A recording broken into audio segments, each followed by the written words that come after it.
Nos encontramos en Alcalá Real, una de las ciudades más bellas, no solo de la provincia de Jaén, sino también de Andalucía, y nos disponemos a realizar un programa de cocina en la historia, en esta ocasión dedicado a la cocina andalusí. A partir de la conquista de la ciudad, el actual pueblo se extendió por el collado que se forma entre los cerros de las Cruces y de la Mota. Pues si nos acompañan, vamos a visitar Alcalá Real y la fortaleza de la Mota.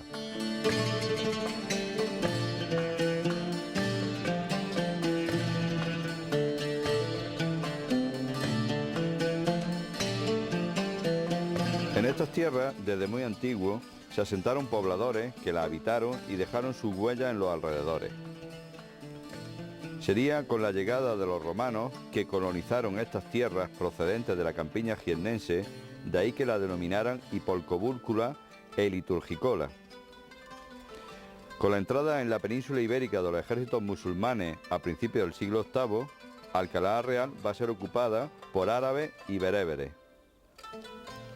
La primera denominación que va a recibir la fortaleza es Calat Astalir, por la existencia de una importante fuente de agua situada en las inmediaciones de la misma, llamada Astalir, de la que se surtían sus moradores. Posteriormente recibió esta fortaleza una nueva denominación, como es la de Calat Yasub, por asentarse en ella uno de los grupos yemeníes jinyaríes de la rama de Qahtán. Así se llamará este núcleo urbano fortificado e inexpugnable hasta principios del siglo XII, cuando pasó a conocerse por el nombre de la familia que incluso logró independizarse del poder almorávide, es decir, Calat Bani Said. Bajo la dominación árabe, Alcalá de Benzaide, que es como la conocían los cristianos en la época medieval, va a experimentar un extraordinario avance económico gracias al cultivo de sus campos por los muladíes, recién convertidos al Islam, o por los mozárabes que conservaban la religión cristiana. En la actualidad, Alcalá Real pertenece a la provincia de Jaén, si bien durante el periodo musulmán siempre dependió de la Cola de Elvira, es decir, de Granada. El Cerro de la Mota, de forma ovalada o arriñonada, de 3 hectáreas de superficie, está rodeado de peñas y tajos que la hacen inaccesible por todos sus lados, con una altitud en su punto más alto de 1033 metros. Los árabes fortificaron el Cerro de la Mota desde principios del siglo VIII, primero con muralla de tapial y después con mampostería, hasta llegar a la reforma de Yusuf I en los primeros años del siglo XIV. A la ciudad se accedía a través de 7 puertas. Aquí tenemos la primera, de la que apenas si quedan restos, solamente este arranque. Luego la segunda puerta es la conocida por la Puerta de las Lanzas, que se denomina así por el nombre de la unidad medieval llamada lanza, compuesta del caballero y el escudero a caballo, un ballestero o un arquero y 2 lanceros. Y la torre está protegida, la puerta está protegida por una torre. La siguiente puerta es la de la imagen, con arco de herradura y un gran vano en su interior, en donde, según la tradición, se encontraba una imagen de Santa María, así como los escudos de la ciudad y posiblemente del corregidor de la misma o incluso del rey. Seguimos ascendiendo por la ladera del cerro, encajonado entre murallas, y vemos restos de la puerta de la plaza y de la torre del Pendón.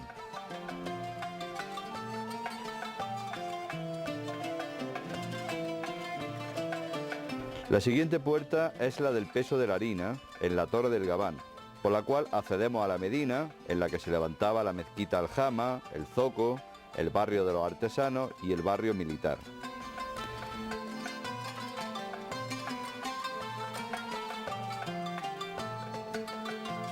Llegamos al Alcázar, formado por la enorme Torre del Homenaje, la Torre de la Campana o de la Vela y la Torre Mocha, cerrado todo el conjunto por las correspondientes murallas. Pues nos encontramos en la puerta en recodo de doble arco de herradura, en donde se situaba el rastrillo, la puerta que impedía el acceso a la parte del alcázar, y la buhedera, que se conserva perfectamente hoy.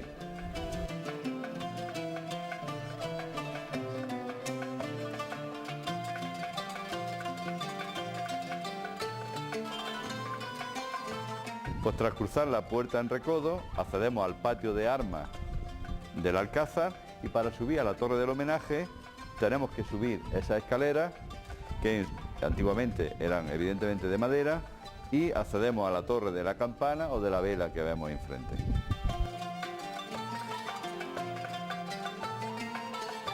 La torre de la cárcel o de la mazmorra es un extraordinario bastión que mira hacia el sur, teniendo en su interior estancias con una bóveda de aristas cuyos nervios no se cruzan en el centro para dejar espacio para el brocal y sacar el agua del aljibe.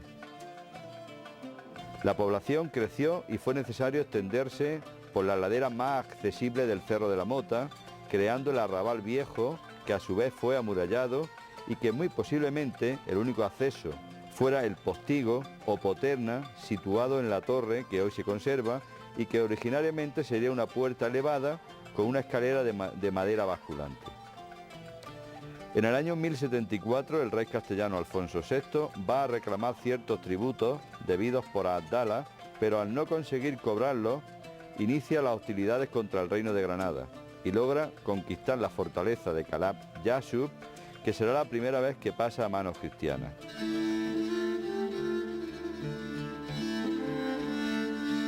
En 1280, el infante don Sancho ataca el territorio granadino y conquistará Alcalá por un periodo de 30 años, hasta 1310, que pasará de nuevo a los nazaríes. Se cree que el arcipreste de Hita nace en Alcalá en este tiempo. Pero no será hasta 1341, tras la batalla del Salado o Tarifa, que Alfonso XI decide conquistar la ciudad, arrasándole los campos con la mesnada real durante 5 días, y dirigirse después a Córdoba para unirse al resto de las tropas cristianas que había convocado. Utiliza una estratagema que consiste en hacer correr la voz que iba a conquistar Málaga, por lo que Yusuf I retira las tropas más importantes de los castillos de la frontera y en el caso de la fortaleza de la Mota, los ballesteros. Parte de Córdoba se dirige hacia Málaga por el camino de Écija, pero en la Rambla gira hacia Alcalá de Benzaide. La cerca, instalando su campamento en el paraje conocido hoy por la Fuente del Rey por su abundante agua. Las recuas con víveres que eran enviados por los obispados de Jaén y Córdoba eran interceptados por los musulmanes del castillo de Locubín, por lo que Alfonso XI mandó tropas al mando de su hijo el infante don Enrique con máquinas de guerra ligeras que acabaron conquistando la villa. Como el cerco no era muy eficaz, el rey mandó asaltar las murallas del Arrabal Viejo, siendo el primero en ocupar los adarves don Jofre Tenorio. Situó en el arrabal 8 ingenios, o máquinas de guerra, que concienzudamente tiraban bolaños de piedra sobre una torre que suponían albergaba el aljibe principal de la ciudad. Como la torre estaba muy bien labrada, las piedras que lanzaban sobre ella no hacían daño, por lo que Alfonso XI mandó a los ingenieros excavar una mina o cava bajo la torre. Como esta operación es lenta, con un fuerte contingente de tropas, se dirigió a devastar las tierras de Illora y Montefrío, saqueando los arrabales de ambas ciudades. De vuelta a Alcalá, los ingenieros habían logrado derribar la torre y tirarle el agua del aljibe, pero como estaba situada en peña tajada, como dice la crónica de Alfonso XI, no pudieron entrar en la fortaleza. A pesar de esto, la población no se rendía, ya que la ciudad se abastecía de agua de un pozo situado al pie del alcázar y protegido por una torre. Conocida su existencia por un musulmán cautivo en Martos, los cristianos dispusieron una nueva cava y desde las afueras de la ciudad se dirigieron hacia el pozo.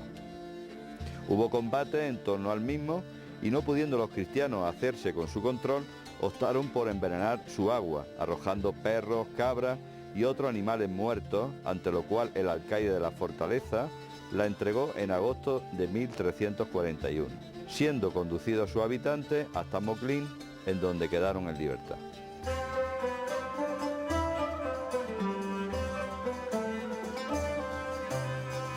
Una vez que la ciudad pasa definitivamente a poder de los cristianos, se conocerá como Alcalá la Real, y el rey Alfonso XI mandará reparar las torres y murallas dañadas durante el asedio.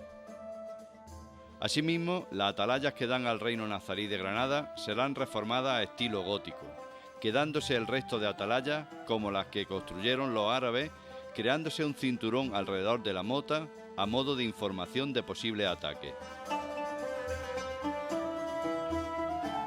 El nuevo territorio fue repoblado con cristianos procedentes de Castilla que cultivaron las peligrosas tierras de la frontera y para ello recibieron privilegios y exenciones de impuestos durante los 151 años que estuvieron en primera línea. La primera iglesia que se levanta es la de Santo Domingo de Silos, sobre una antigua mezquita en el arrabal viejo medieval, en estilo gótico mudéjar. En los primeros años de la conquista se creará una abadía de patronato real que se extendía por varios términos de Jaén y Córdoba y cuyo mayor exponente es la iglesia mayor abacial de Santa María.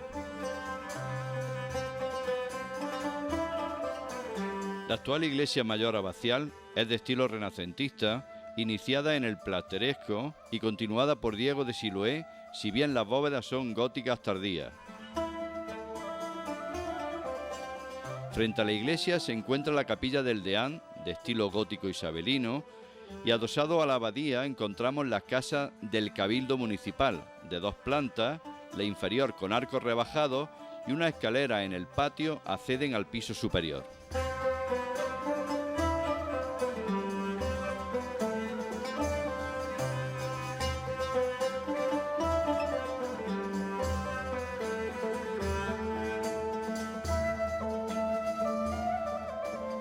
En 1492, Granada es conquistada por los reyes católicos y Alcalá Real va a crecer considerablemente, al no tener ya la amenaza musulmana.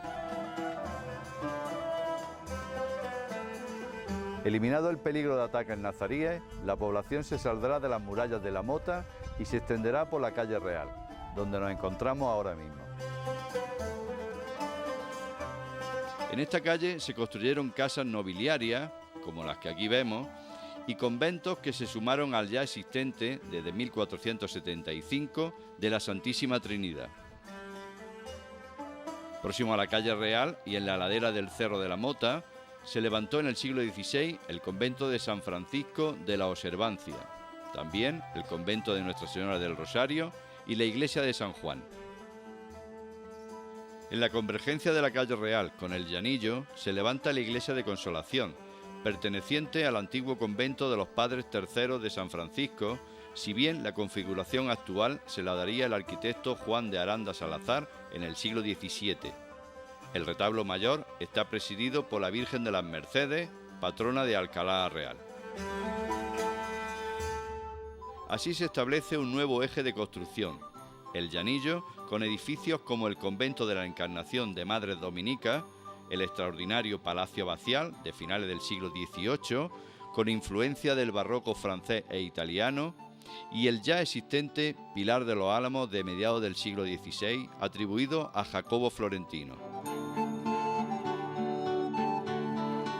A mediados del siglo XVIII, la ciudad experimentará un resurgimiento económico que permitirá la construcción de nuevos edificios, como el convento de San José de Capuchino, la iglesia de San Antón, la iglesia de la Angustia y el ayuntamiento.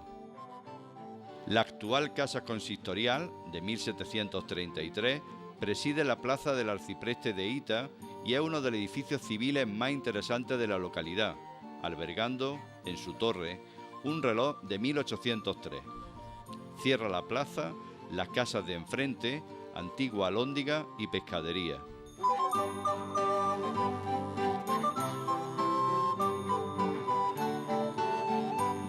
La actual Alcalá Real es una ciudad moderna que mira con optimismo hacia el futuro, pero con un legado cultural y monumental extraordinario que merece la pena ser visitado. Una vez que hemos visto los principales monumentos de Alcalá Real, su historia y la inexpugnable fortaleza de la Mota, vamos a pasar a elaborar 2 platos de la cocina andalusí. Uno de ellos será el tallín de cordero con ciruelas y el otro será un postre conocido por el nombre de alajú.